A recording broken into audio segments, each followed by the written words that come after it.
President Obama's endorsement of same-sex marriage was hailed by millions of Americans, but one group is outraged by the president's stance. It is in the White House because of the civil rights movement, and I was a leader in that movement. And I didn't march 1 inch, 1 foot, 1 yard for a man to marry a man and a woman to marry a woman.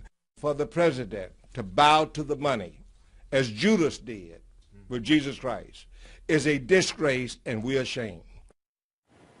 And now that group, the Coalition of African American Pastors, says it is taking action. Joining me now is Coalition President Reverend William Owens. Welcome. Thank you. You say President Obama thinks black voters are, in your words, in his pocket, and that, quote, you refuse to give him a pass. You call him a Judas. Those are pretty strong words. Well, we meant for them to be strong because he sold out. He's accepted the big money from the homosexual community, and he did sell out. It's no different from what Judas did. He sold out for the very people who put him in the White House. He would not be in the White House had it not been for the civil rights movement. Not only the civil rights movement, but the black press. He has ignored the black press. So we are very ashamed of that Mr. Obama has sold out for money, and a lot of people are following him because he is the president. He holds the most powerful position in the world. But I would say, sir, that the majority of Democrats and progressives support same-sex marriage, and they're President Obama's constituents, aren't they?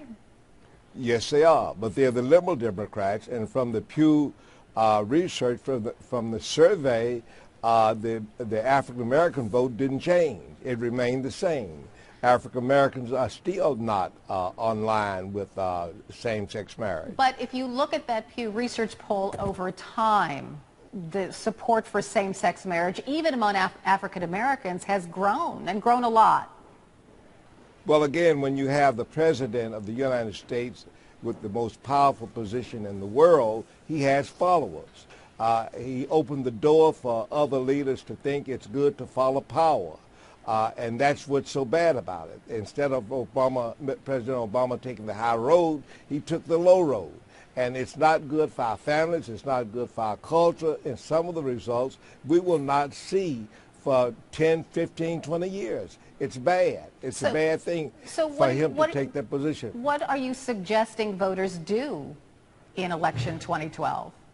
Well, what we're doing is we put in the facts out there and then let the voters decide for themselves what they should do, whether they should vote for Mr. Obama again, whether they should not vote, because if you don't vote, that is a vote.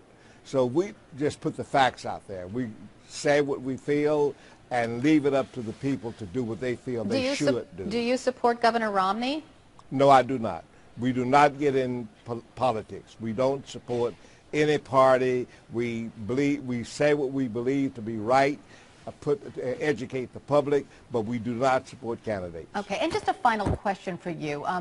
I think nearly every poll out there shows that same-sex marriage is low on the priority list for most Americans. High on the priority list, especially among African American voters, is the lack of jobs. So why not go out and talk about that instead of same-sex marriage? Well, I don't think most people realize what the same-sex marriage agenda is going to do to our children. As I said, some of the effects won't be known for 5, 10, 15, 20 years. So we do talk about those issues, but right now I'm focusing in on the great evil that the president has done to America, and especially the black community. The black community, we are behind every group in education, jobs, economics. We're behind every group, and we encourage people to go to our website and tell us what they feel. 100,000 signatures, the number 4, marriage.com.